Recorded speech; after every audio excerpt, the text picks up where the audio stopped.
आप देख सकते हैं अपने टीवी स्क्रीन पर दो तस्वीरें हैं। एक तस्वीर है कानपुर देहात की, वो गद्दा फैक्ट्री जो भट्टी फैक्ट्री में तब्दील हो जाती है और 6 मजदूरों को निगल जाती है, 6 परिवारों को हमेशा के लिए एक दर्द दे जाती है। और दूसरी तस्वीर है बाराबंकी की, जहां एक बार फिर से दर्दनाक हादसा होता है। आप फैक्ट्री की लापरवाही कहिए, डीजल में एक तरीके से वो लोग डीजल के सफाई कर्मी जाते हैं, टैंक के सफाई कर्मी। तो कानपुर देहात के बाद एक बार फिर से बाराबंकी में हादसा हुआ है। गद्दा फैक्ट्री में 6 मजदूरों की मौत हो जाती है और अब एक बार फिर से बाराबंकी में 3 लोगों की मौत हो जाती है। तो सवाल यही है कि कौन है इन बेसुधों की सुध लेने वाला, क्योंकि टंकी की सफाई करने के लिए एक के बाद एक लगातार 3 मजदूर टंकी में उतरते हैं और तीनों की मौत हो जाती है दम घुटने से। तो हाल ही में कानपुर देहात में गद्दे फैक्ट्री में आग लग जाती है, जिससे 6 लोगों की मौत हो जाती है। हमारे साथ हमारे सहयोगी गौरव शुक्ला कानपुर से जुड़ चुके हैं। गौरव, एक तरफ एक मामला ठंडा भी नहीं होता है, गद्दा फैक्ट्री में जिस तरीके से 6 लोगों की मौत हो जाती है, वहीं दूसरी तरफ बाराबंकी में भी सेम हादसा होता है। लापरवाही की एक बार फिर से सबूत दी जाती है, प्रमाण होता है और 3 लोगों की मौत हो गई है। देखिए सुनते, बिल्कुल आपको बता दूं कि ये पूरा घटनाक्रम सेफ्टी मानकों पर आधारित है। अगर सुरक्षा के उपकरण नहीं होंगे तो जाहिर तौर पर ये मौतों का सिलसिला थमेगा नहीं। और यूं ही लगातार प्रदेश भर के तमाम उन क्षेत्रों में, संस्थान में, टैंक में हो या फैक्ट्री में हो, आग की घटना हो या कोई और हो, अगर सेफ्टी मानकों के साथ समझौता किया जाएगा तो जाहिर तौर पर लोगों की मौतों का, मजदूरों की मौतों का जो सिलसिला है वो थमने का नाम नहीं लेगा। कानपुर देहात की स्थिति भी कुछ ऐसी ही रही, क्योंकि वहां पर फायर के मानक पूरे नहीं थे।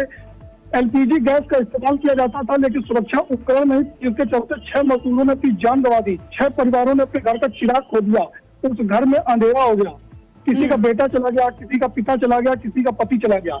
ठीक उसी तरीके से बाराबंकी में भी घटना हुई है, टैंक में उतरते हुए 3 मजदूरों की मौत हो गई। जाहिर तौर पर अगर सुरक्षा व्यवस्था कंप्लीट होती या सुरक्षा मानक देखे गए होते, ये सेफ्टी जो उपकरण होते वो इस्तेमाल किए गए होते, तो जाहिर तौर पर टैंक में उतरने वाले इन 3 मजदूरों की मौत नहीं होती। ठीक वही कानपुर देहात में भी देखने को मिला। लेकिन इस पूरी घटना के बाद जो जिला प्रशासन का रवैया है वो उदासीन बना हुआ है, क्योंकि उन्होंने किसी तरीके की कोई जिम्मेदारी नहीं निभाई। आज भी लोग परेशान है, तड़प रहे हैं और अपनी समस्याओं को लेकर के दौड़ रहे हैं। सवाल यही रुकता नहीं है, क्योंकि कानपुर देहात एक बड़ा औद्योगिक क्षेत्र है और यहाँ पर अगर 90% फैक्ट्रियां ऐसी है जिनमें मानकों को ताक पर रखकर काम किया जा रहा, फायर की एनओसी नहीं है, तो सबसे बड़ी बात यह है कि ये घटना आखिरी नहीं होगी, इसके बाद भी घटनाएं होंगी और उन मजदूरों की मौत होगी जो 8,000 रुपए 10,000 रुपए कमाने के लिए घर से निकल आते हैं। अगर जिला प्रशासन लगातार इसी तरीके से संवेदनहीन बना रहा और अपनी जिम्मेदारी को बखूबी नहीं, ठीक है गौरव, हमारे साथ हमारे सहयोगी रजीज सिद्दीकी भी बाराबंकी से जुड़ गए हैं। सिद्दीकी, लगातार एक तरफ कानपुर देहात का मामला भी ठंडा भी नहीं हुआ, लेकिन एक बार फिर से सेफ्टी मानकों को ताक पर रखकर जिस तरीके से सफाई कर्मी की मौत हो जाती है, आखिर ये लूप होल्स कहां से आ रहे हैं? आखिर इस तरीके से लापरवाही क्यों बढ़ती जा रही है? क्या प्रशासन का भय खत्म हो गया है या फिर कहीं प्रशासन में ही लूप होल्स? श्रुति जी, आपको बता दें सबसे पहले कि ये मजदूर सफाई कर्मी नहीं था, जो लेबर कैटेगरी के मजदूर होते हैं उन्हीं से सारा काम कराया जाता है। तो टैंक, डीजल टैंक आया हुआ था, तो डीजल टैंक में पड़ने से पहले उस टैंक की सफाई के लिए उन मजदूरों से कह दिया गया था कि आप साफ कर दो। तो एक एक करके मजदूर गए थे और जिसकी वजह से वो नहीं निकल पाए, तो उनको ऑक्सीजन की प्रॉब्लम हो गई, गैस की कोई रिसाव हुआ, तो उनकी वहां पे डेथ हो गई। तो ये कहना जरूरी रहेगा कि वो सफाई कर्मचारी नहीं थे, मजदूर थे। और दूसरी बात यह है कि सेफ्टी के लिए पर्पज से कोई भी मानक तय नहीं था और ना ही कोई जो है सुरक्षा के कोई इंतजाम थे वहां पे। और जब कोई हादसा होता है तभी प्रशासन जागता है। इससे पहले भी यहाँ पे एक स्कूल था, तो उसकी बिल्डिंग गिरी थी, 3-4 बच्चे घायल हो गए थे। उसके बाद सारे स्कूल को चेक कराया गया, तो उसमें ये देखने को मिला काफी लोगों का रजिस्ट्रेशन नहीं था। कोई 8वीं तक मान्यता है तो कक्षा 12 तक पढ़ा रहे। तो इस तरह के सिद्दीकी, और कहीं ना कहीं लूप होल्स है, तभी मानकों को, सेफ्टी मानकों को दरकिनार कर दिया जाता है। बहुत शुक्रिया गौरव शुक्ला जी आपका। और आपका इन तमाम जानकारियों के लिए आप निगाह बनाए रखिए। तो कौन और किस तरीके से लगातार इस तरीके से हादसा हुआ ही जा रहा है।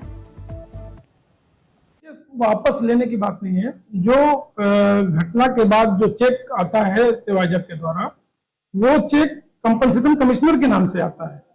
कंपनसेशन कमिश्नर उसको पहले कंपनसेशन कमिश्नर के नाम से हमारा एक अकाउंट होता है, उस अकाउंट में हम लोग उसको जमा करते हैं। चेक जमा करने के बाद वो क्लियरेंस में 2 दिन 3 दिन समय लगता है। समय के बाद उसका जब चेक क्लियर हो जाता है, हम लोग एक नोटिस जारी करते हैं परिवार को कि भैया इसमें इस तरह की घटना हुई है, इसमें कौन कौन उनके आश्रित हैं, माता हैं, पिता हैं, पत्नी हैं, नाबालिग भाई और बहन भी उनके आश्रित होते हैं। उनका सारा डिटेल मंगाया जाता है।